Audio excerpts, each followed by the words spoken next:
Good morning again, sir. Whenever you're ready, you may proceed, sir. Thank you. Thank you, Your Honor. The defendant envisioned, researched, planned in detail, and then proceeded to execute his plot to murder and terrorize his fellow students.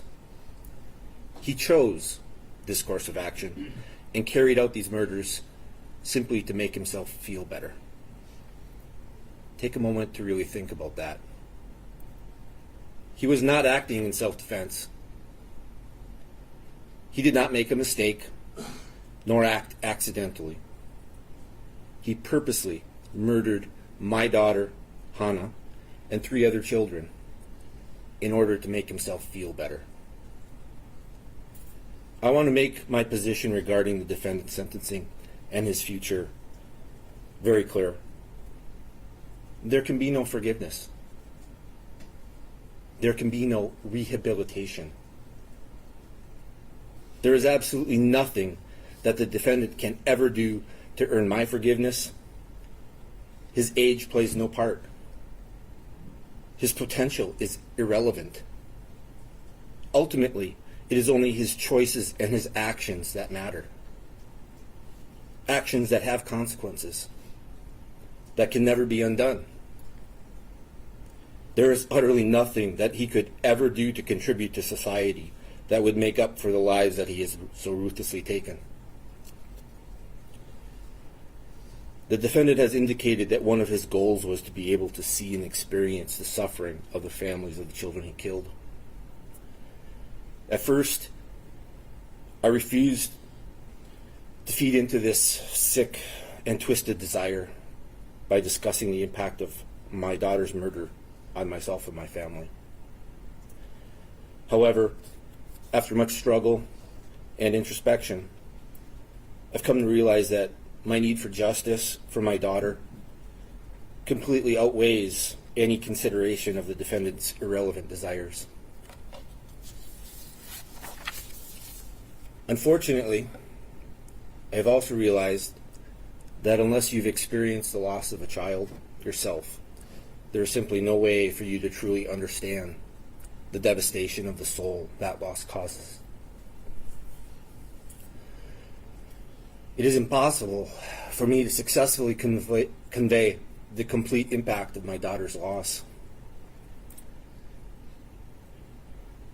Hannah's murder has destroyed a large portion of my very soul. I am a shell of the person I used to be. I think of her and miss her constantly. Every day is a battle to attempt to move forward, a struggle to get out of bed, to go through the motions of everyday life while pretending that things are getting better. Simple everyday sights and actions bring pain as I think of what it should have been like with Hannah there with us.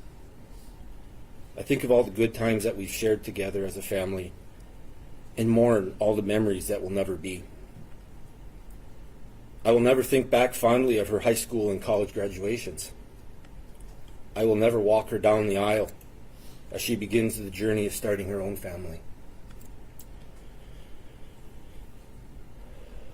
I am forever denied the chance to hold her or her future children in my arms. A few paragraphs of words describing Hannah can in no way fully capture her truly beautiful, caring soul, nor impart her unlimited potential. Hannah was an absolutely beautiful and thoughtful person.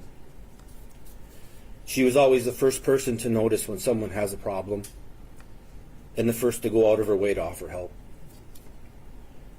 She was incredibly curious and talented. She continually tried new things.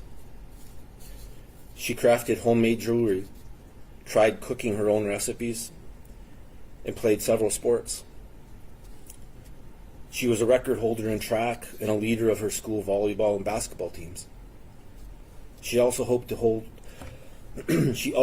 join her older sister on the lacrosse team in the spring.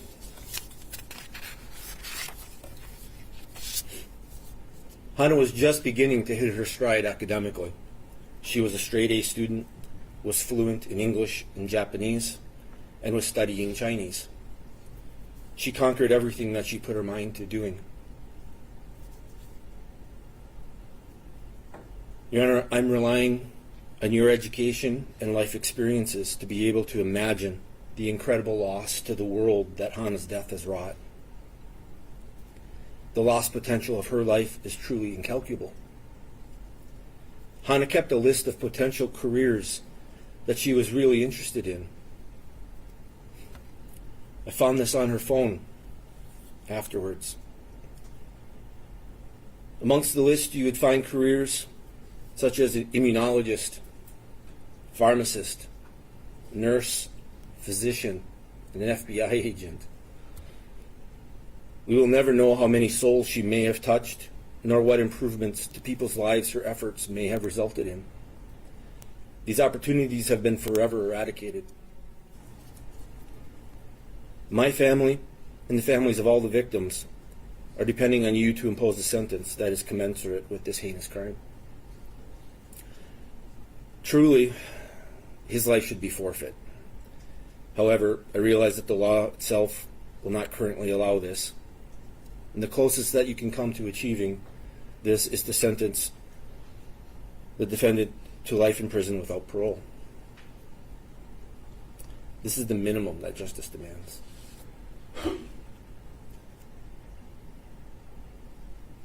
I will leave you with a final thought.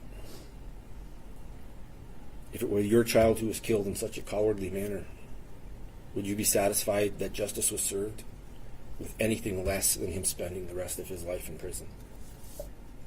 Thank you, Your Honor. Thank you for your statements this morning. And again, sir, very sorry for your loss. Your statements did not fall on deaf ears, and so thank you for being here, sir. Thank you. To you and your daughter. Thank you. Thank you. People,